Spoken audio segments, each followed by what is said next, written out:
আপনি কি জানেন, একই শহরে, একই আকাশের নিচে, একই সূর্যাস্তের মুহূর্তে দুই রকম ইফতার হয়।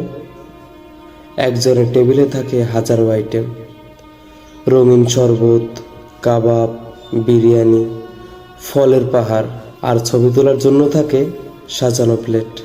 আর ঠিক পাশের গলির ভাঙা টিনের ঘরে একজন মানুষ আজও শুধু পানি দিয়ে ইফতার করে। এক শহর, কিন্তু দুই পৃথিবী। রমজান হলো সংযমের মাস, ক্ষুধা বোঝার মাস, নিজেকে বদলানোর মাস। কিন্তু আমরা কি সত্যিই বদলাই? আমরা কি সত্যিই ক্ষুধা বুঝি, নাকি শুধু ঘড়ির কাঁটা দেখি কখন আজান হবে আর আমরা কখন খেতে বসবো? শহরের বড় বড় বাসাগুলোতে এখন ব্যস্ততা, ইফতার টেবিল সাজানো হচ্ছে, নতুন প্লেট, নতুন গ্লাস, কোন আইটেম কম হলো কিনা সেই চিন্তা। কিন্তু এই শহরেই একটা মা তার সন্তানের চোখের দিকে তাকিয়ে ভাবে, আজ কি দিয়ে ইফতার করব। তার রান্নাঘরে নেই মাংস, নেই ফল, নেই শরবত, শুধু আছে এক বোতল পানি আর কিছু শুকনো মুড়ি। গত রমজানের এক সন্ধ্যা, এক ধনী পরিবারের ইফতার পার্টি।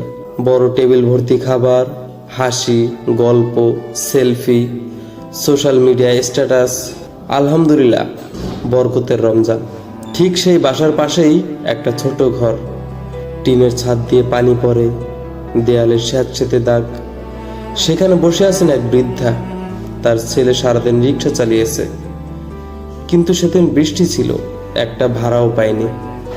আজানের সময় তাদের সামনে ছিল শুধু এক গ্লাস পানি। বৃদ্ধা বললেন, বাবা, আল্লাহর নাম নিয়ে পানি দিয়ে ইফতার করি। কথাটা বলার সময় তার চোখে ছিল না অভিযোগ, ছিল শুধু মেনে নেওয়া। আপনি কি বুঝতে পারছেন এই নীরবতা কত ভারী? আমরা যখন ইফতারের ছবি তুলি, তখন কি একবারও ভাবি আমাদের আশেপাশে কেউ না খেয়ে আছে? আমরা যখন প্লেট ভর্তি খাবার নেই, তখন কি মনে পড়ে কারো ঘরে চুলা জ্বলেনি? রমজান কি শুধু আয়োজনের নাম, নাকি অনুভবের নাম? আজ যখন ইফতার করতে বসবেন, একটাবার চারপাশ তাকাবেন।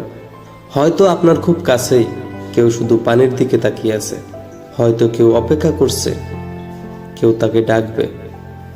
রমজানের সৌন্দর্য প্লেটের আইটেমে না, বরং একটা খেজুর ভাগ করে নেওয়াতে, একটা হাসি ফিরিয়ে দেওয়াতে, একটা খালি প্লেট ভরিয়ে দেওয়াতে। এক শহর, দুই ইফতার। প্রশ্নটা হলো, আমরা কোন পাশে দাঁড়িয়ে? এরকম ভিডিও পেতে আমাদের চ্যানেলটি সাবস্ক্রাইব করে আমাদের সাথেই থাকুন। আজকে এই পর্যন্তই, দেখা হবে নতুন কোনো ভিডিওতে, ভিন্ন কোনো বিষয় নিয়ে।